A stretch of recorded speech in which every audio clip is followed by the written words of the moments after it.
Welcome to our channel. Rusia dan Ukraina kembali memanas sejak tahun 2021 yang lalu.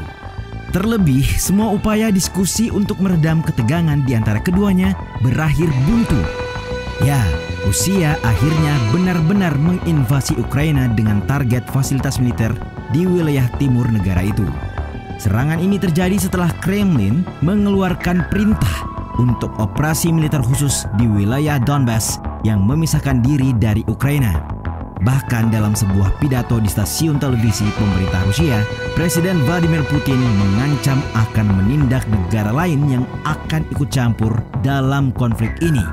Nah, sebenarnya bagaimanakah strategi Rusia dalam menyiapkan serangan kepada Ukraina? Selain itu, apa yang akan menjadi tujuan akhir Rusia untuk invasi ini? Mari menguliknya melalui ulasan berikut. Tapi sebelum lanjut, kami ingatkan kembali untuk subscribe channel ini dan aktifkan lonceng notifikasi kalian untuk mendapatkan video edukatif dari Data Fakta.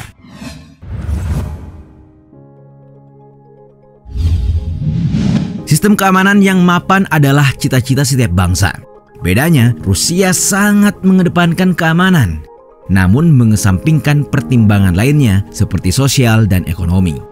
Kepentingan keamanan mereka pun disebut-sebut mengganggu urusan politik tetangga, lantaran Kremlin dicap alergi terhadap demokrasi. Belakangan, Ukraina mulai merapat ke NATO, organisasi yang dihimpun pasca Perang Dunia II yang dipimpin Amerika Serikat untuk menghalau pengaruh Uni Soviet.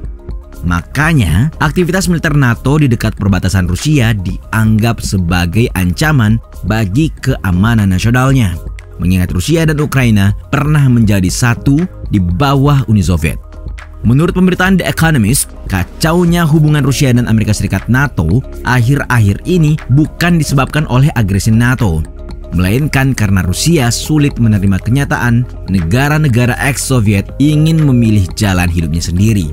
Sementara itu, mantan Duta Besar Amerika Serikat untuk Rusia, Michael McFaul, dalam rilis Tirto mengatakan, yang ditakutkan Putin sebenarnya bukan ekspansi NATO, melainkan demokratisasi Ukraina.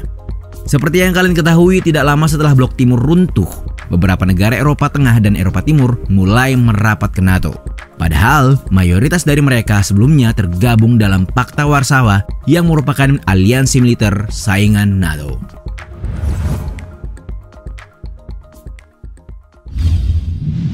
Ukraina melakukan revolusi selama 2 kali, yakni pada tahun 2005 dan 2014, yang menolak supremasi Rusia. Revolusi yang melahirkan demokrasi di Kiev tersebut pada akhirnya juga disertai langkah Ukraina yang terus mencari jalan agar dapat bergabung dengan Uni Eropa dan NATO. Namun, kita tidak bisa melupakan bahwa secara geografis, wilayah Rusia dan Ukraina menyatu dengan sempurna. Sehingga Rusia harus mengoptimalkan militer dan memperluas ukuran tentara demi mengamankan sisi barat. Dengan kata lain, ekspansi NATO ke Ukraina akan merugikan Rusia, baik secara militer maupun ekonomi, yang mana kehadirannya sekaligus akan mengancam integritas teritorial Rusia. Jarak pantai Laut Hitam Ukraina ke Laut Kaspia hanya sekitar 750 km.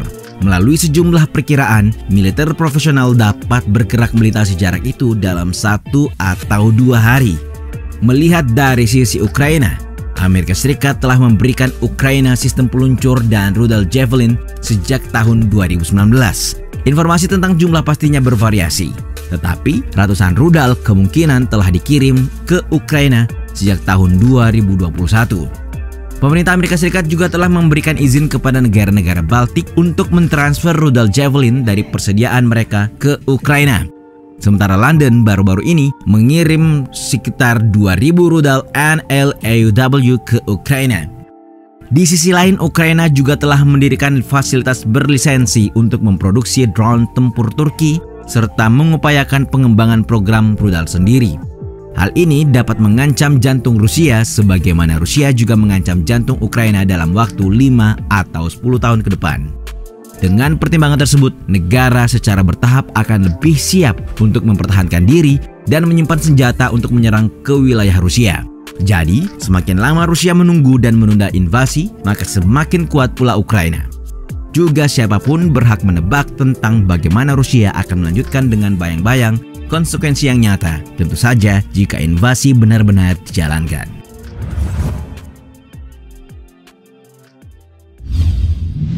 Ada beberapa strategi rencana pertempuran yang paling kredibel, di mana asalnya datang dari dugaan Badan Intelijen Pusat atau CIA Amerika Serikat, berdasarkan komunikasi militer Rusia pada awal tahun 2021. Serangan akan datang dalam 3 fase yang berbeda, sehingga memungkinkan ruang bernapas untuk konsesi diplomatik setelah mengambil wilayah tertentu.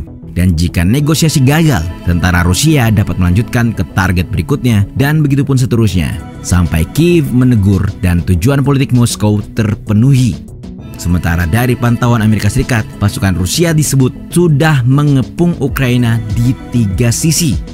Nah, dari ketiga sisi itulah salah satu media Amerika Serikat, yakni CNN, memprediksi jalur serangan Rusia dan menjabarkan dalam rilisnya. Pertama, melalui perbatasan Rusia di timur Ukraina, di mana kini oleh para ahli, daerah tersebut dianggap bisa menjadi pintu masuk untuk menyerang Ukraina, mengingat kawasan tersebut merupakan titik panas saat Rusia mencaplok Crimea. Belakangan, Rusia pun diduga memperkuat pasukan di dekat Luhansk dan Donetsk demi antisipasi. Sementara melalui citra satelit terlihat pangkalan militer Rusia di Yelnya sudah sepi alutsista. Mulai tank hingga artileri diduga sudah dipindahkan ke dekat perbatasan Ukraina. Pergerakan ini pun tak luput dari pantauan warganet, yang mana pada akhir tahun lalu sekitar 700 tank, kendaraan infanteri, hingga pelontar rudal balistik menghilang dari pangkalan Yelnya. Sejumlah video yang tersebar di media sosial menunjukkan alutsista tersebut dibawa ke arah kawasan Bryansk, daerah yang sangat dekat dengan Ukraina. Bergerak sedikit ke arah timur laut, aktivitas pasukan Rusia di kota Kursk yang berbatasan dengan Ukraina juga terpantau kian intens. Ahli pelacakan pergerakan militer di Rohan Consulting, Konrad Muzika, mengatakan bahwa penambahan masif kendaraan dan personel terlihat di Kursk. Sejalan dengan itu, Philip Carver, pengamat dari Potomac Foundation yang mengikuti manuver pasukan Rusia, menyebut formasi serang Rusia sudah bergerak ke selatan sekitar 400 km.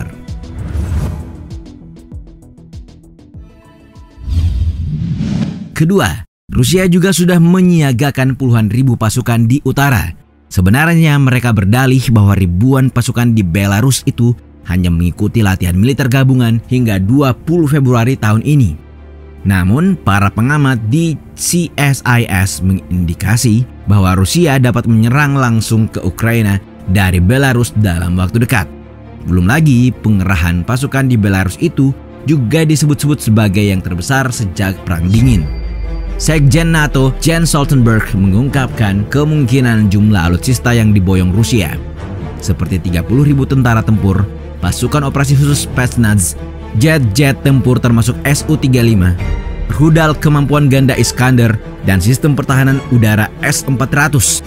Hanya saja, meski Rusia bisa menyeberang langsung ke ibu kota Ukraina dari Belarus, tetap saja akan banyak halangan, terutama rawa Pripyat.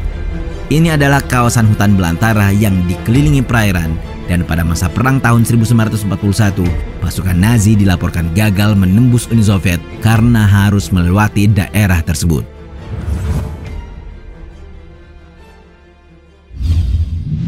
Terakhir, yakni melalui selatan Ukraina. Meski sampai saat ini belum ada riset mendalam mengenai persentase potensinya, Crimea merupakan jalur terakhir yang kemungkinan bisa dipakai. Citra satelit Maxar memperlihatkan pengerahan pasukan di daerah tersebut, di mana lebih dari 550 tenda tentara dan ratusan kendaraan militer sudah tiba di ibu kota Crimea, Simferopol. Maxar juga mencatat pengerahan sejumlah besar pasukan di kota Slaini yang terletak di barat laut Crimea. Pengerahan itu bahkan terjadi di hari yang sama ketika sejumlah kapal perang Rusia bersandar di pelabuhan utama Crimea, Sevastopol. Sementara itu, analis dari CSIS mengungkapkan bahwa Rusia bisa memulai serangan dari Odessa, kota pelabuhan Ukraina yang terletak di barat laut Ukraina, di mana skenario tersebut dapat membawa dampak sangat besar bagi Rusia, tapi risikonya juga tinggi. Pasalnya, Odessa merupakan kota padat yang akan sangat menguntungkan bagi pertahanan Ukraina. Sampai di sini ada banyak prediksi tentang bagaimana Rusia menyiapkan serangan atas Ukraina, lengkap dengan segala analisisnya. Namun tidak bisa dimungkiri bahwa tantangan sebenarnya yang harus dihadapi Rusia adalah pemberontakan. Menurut jajak pendapat oleh Institut Sosiologi Internasional Kiev, sepertiga warga Ukraina bersedia melakukan perlawanan bersenjata. Nah, kalau menurut kalian, seperti apakah potensi yang akan hadir dari konflik Rusia-Ukraina ini?